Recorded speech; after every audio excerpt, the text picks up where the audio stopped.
Bismillahirrahmanirrahim. Assalamualaikum warahmatullahi wabarakatuh. Alhamdulillah rabbil alamin wassalatu wassalamu ala asyrafil anbiya'i wassalin walhamdulillahi rabbil alamin. Qala bismillah sadri wa yassir li amri wahlul 'uqdatam min lisani yafqahu qawli. Alhamdulillah, apa khabar semua? Harap semua sihat walafiat. InsyaAllah dapat tingkatkan lagi amalan pada bulan Ramadan, terutama 10 malam yang terakhir ini. Okey, untuk hari ini Ustaz nak terang sikit atau cerita sikit tentang sirah. Yang mana sebelum ni di sekolah kita telah belajar tentang perjanjian Hudaibiyah, dan ini penyambung rentetan dari perjanjian Hudaibiyah, iaitu pembukaan kota Mekah. Okey, kita tengok slide yang ringkas ni secepat mungkin. Okey, pembukaan kota Mekah juga dikenali sebagai Fathu Mekah. Okey. Apa maksud itu pembukaan kota Mekah? Maksudnya peristiwa penting pembebasan kota Mekah daripada pengaruh amalan dan cengkaman jahiliah. Maksudnya kita dah belajar sebelum ni bagaimana bagaimana kota Mekah semasa Nabi Muhammad sallallahu alaihi wasallam berhijrah ke Madinah, dan semasa sebelum itu memang dikuasai oleh jahiliah. Dan tujuan peristiwa ini adalah Nabi Muhammad datang kota Mekah dan untuk membuka kota Mekah. Okey, kita cepatkan sikit slide. Okey, seterusnya. Okey, latar belakang pembukaan kota Mekah. Okey, pertama sekali saya dah kata tadi, ia berkaitan dengan perjanjian Hudaibiyah. Okey, yang pertama itu pihak musyrikin Mekah telah mengkhianati perjanjian Hudaibiyah. Itu apa yang dikhianat? Okey, yang dikhianat, pihak musyrikin Mekah telah membantu Bani Bakar untuk membangun kabilah Khuza'ah yang mengikat janji setia dengan pihak Muslim. Okey, maksudnya apa? Bani Bakar ni dia telah bersekutu dengan orang kafir Quraisy, dan dia ni telah memerangi Bani Khuza'ah yang mana bersekutu dengan orang Islam. Ini melanggar perjanjian Hudaibiyah. Bila melanggar perjanjian Hudaibiyah, Nabi Muhammad sallallahu alaihi wasallam memerintah kaum Muslim membuat persiapan dan seterusnya berangkat bersama-sama dengan Nabi. Okey. Nabi kata, okey, disebabkan berlaku pengkhianatan, okey, jadi kita ambil balan. Okey, kalau kita baca sirah, Nabi sebelum Nabi buat perintah untuk pergi ke Mekah, Nabi hantar surat. Dan surat tu dia tutup 3 perkara. Okey, antaranya dia suruh orang Quraisy membayar diat atau denda kerana membunuh puak Khuza'ah ni. Yang kedua, orang Mekah mesti dia memerangi atau mengutuk perbuatan tersebut. Dan yang ketiga, kalau tak nak, baru berperang. Tapi mereka memilih untuk berperang. Okey, bila Nabi buat persiapan, dan persiapan ni agak rapi, dan orang Quraisy tak tahu. Okey, dan Rasulullah juga telah melantik Kulsum bin Husay untuk menjadi pengganti beliau. Bila Nabi Muhammad keluar daripada kota Mekah, Nabi lantik Kulsum bin Husay ni untuk mengganti beliau. Okey, seterusnya cepatkan. Okey. Peristiwa pembukaan kota Mekah. Peristiwa ini sangat penting kepada perkembangan umat Islam, dan ia berlaku pada bulan Ramadan. Kalau sebelum ni kita biasa dengar bulan Ramadan, Perang Badar. Dan pembukaan kota Mekah juga berlaku pada bulan Ramadan, dan pada tahun ke-8 Hijrah. Kita belajar sebelum ni perjanjian Hudaibiyah berlaku pada tahun yang ke-6. Okey, ini berlaku pada tahun yang ke-8 Hijrah. Okey, maknanya tak lebih kurang tak sampai 2 tahun berlaku terus pengkhianatan orang Quraisy. Okey, Nabi berangkat ke Mekah berkurang bersama-samanya adalah 10,000 orang. 10,000 orang sahabat mengikut Rasulullah pergi ke Mekah. Okey, dalam perjalanan bila tiba saja di satu tempat dia, iaitu Dammaruz Zahrai, kaum muslimin diarahkan untuk bina kemah. Nabi suruh bina kemah dan bermalam di situ, dan pada malamnya Nabi memerintah kaum muslimin pasang sebanyak-banyak obor dekat kawasan tersebut. Dekat kawasan tersebut. Okey, Ustaz nak tunjuk sedikit bagaimana peta kota Mekah. Kota Mekah ni wadi ataupun dia dipanggil sebagai lembah. Lembah kota Mekah. Okey, ni peta saya tunjuk sikit.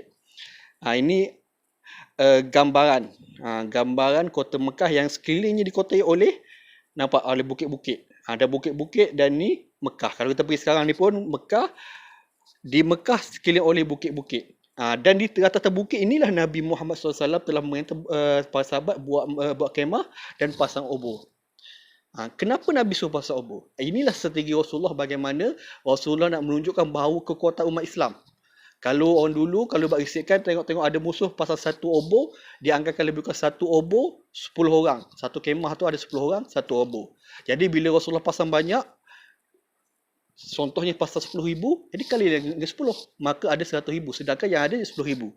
Ini bila orang kafir Quraisy tahu, dia semakin gentar dan takut dia ingat, ini sangat ramai. Okey, kita kembali kepada ni balik. Okey. Kemudian bila Nabi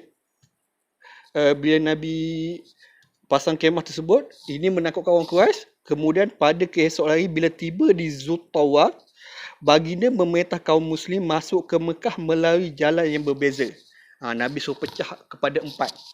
Ada kata kelima, tapi yang keempat kelima tu jalan masuk yang sama walaupun ada 2 ketua di situ.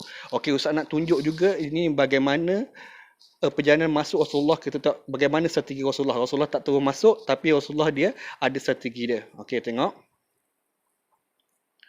Okey, ni gambar dia. Okey, tengok. Dekat sini dia ada kata tadi.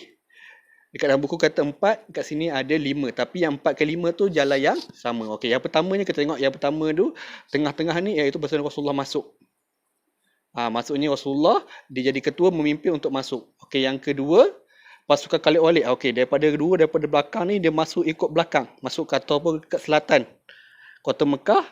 Dan yang ketiga seterusnya pasukan Qais bin Sa'ad dan seterusnya Zubair bin Awan dan Ubaidillah bin Jarrah. Ini peta dia. Maknanya Nabi pelbagaikan masuk. Dan dalam situasi ini, orang Mekah dia dah rasa takut dari psikologinya. Dia takut. Tapi Rasulullah dia masuk dalam tempat yang berbeza. Masuk bukan satu. Jadi ini sangat-sangat mula orang Mekah. Dan hanya satu tempat yang masuk yang ada tentangan, iaitu tempat Khalid Al-Walid. Kita tahu Khalid Al-Walid ni dalam sudut peperangan, dia tak pernah kalah sama ada dia waktu musyrikin dan waktu dia Islam. Okey, bila berlaku peperangan disebut menyebabkan 3 orang daripada Muslim terbunuh dan orang kafir Quraisy 12 orang terbunuh. Bila 2 orang terbunuh, 2 orang mengaku kalah dan pada masa tersebut Nabi masuk dalam keadaan lebih kata aman lah, tak berlaku peperangan yang besar. Okey. Okey, seterusnya kita tengok bagaimana seringkas. Okey, seterusnya apa yang berlaku. Okey. Bila dah berjaya masuk dan Nabi masuk ke kota Mekah. Nabi masuk kota Mekah dengan menunggang unta. Nabi ni naik unta. Kemudian Nabi masuk je kota Mekah, dia menundukkan kepala. Merendah diri kepada Allah dan bersyukur atas nikmat kemenangan. Ini satu kemenangan yang Nabi sangat-sangat tunggu. Jadi Nabi masuk kota Mekah dalam keadaan tunduk kepala dan membesarkan Allah. Kemudian Rasulullah kata memberi jaminan kepada semua Mekah dengan keselamatan. Dia kata, antaranya yang dia kata, barang siapa yang duduk di rumah kamu, dia selamat. Barang siapa yang masuk ke rumah ibadat iaitu kota Mekah, dia selamat. Dan barang siapa masuk di rumah Abu Sufyan. Abu Sufyan ni, dia ni merupakan ketua kepada orang Mekah. Dan pada malam sebelum Nabi masuk tu, dia masuk dan dia mengislamkan diri. Tapi orang Mekah tak tahu lagi. Jadi ramai yang mula rasa, orang pemimpin Mekah pun dah macam seolah-olah tunduk kepada Mekah. Jadi ramai-ramai masuk ke dalam rumah masing-masing dan tempat-tempat yang selamat. Okey, kemudian bila Nabi Muhammad masuk, dia dah bagi tahu macam tu. Kemudian Nabi Muhammad dia apa yang dia buat pertama kali? Dia pergi ke Baitullah, dia tawaf dan yang kedua dia musnahkan 360 bahala sekeliling Mekah. Okey, seterusnya lepas habis tu pun Nabi naik dan Nabi berucap dekat ramai dan pada masa tersebutlah Nabi memberi kebebasan dan kemaafan. Kalau kita tengok sejarah macam mana Rasulullah bukan setakat dihina, diketuk, diperangi. Bahkan pada saat yang terakhir Nabi hendak dibunuh. Dan pada hari tersebut Nabi dia bangkit, dia maafkan semua kesalahan umat Islam. Dan pada masa tersebutlah orang Mekah dia keluar dan dia mula bai'ah. Maksudnya dia boleh setuju dengan pemerintahan Rasulullah SAW. Itu secara ringkas. Banyak kalau ada kesempatan, kamu boleh buka berbagai buku, banyak lagi sejarah-sejarah yang diceritakan panjang lebar untuk tambah ilmu. Ini Ustaz nak ringkaskan saja. Itulah kisahnya pembukaan kota Mekah. Okey, kita tengok. Sebelum kita belajar sebelumnya, bab si Rasulullah ni bukan sekadar kita belajar saja, tapi yang penting apa pengajaran yang boleh kita ambil. Banyak pengajaran yang boleh ambil dalam kisah Rasulullah. Tapi Apa dalam kisah Kota Mekah, apa antara pengajaran yang boleh kita ambil? Yang pertama apa? Membuat perancangan dengan teliti sebelum melakukan sesuatu. Tengok Rasulullah bagaimana Rasulullah dah bagi tahu dah. Dia dapat satu perkara, dia bagi tahu kepada sahabat. Sebelum tinggal Kota Mekah, dia tinggal kepada seorang sahabat untuk beritahu Kota Mekah. Dan dia masuk Kota Mekah, dia tak masuk terus, dia buat kemah, dia pasang obor supaya bagi semangat, bagi ketakutan boleh. Dan macam-macam segi nak masuk, dia pecah pada 4. Itu strategi Rasulullah. Macam kita jugalah, apa-apa nak buat mesti kena ada strategi. Yang kedua, melaksanakan dengan bersungguh-sungguh.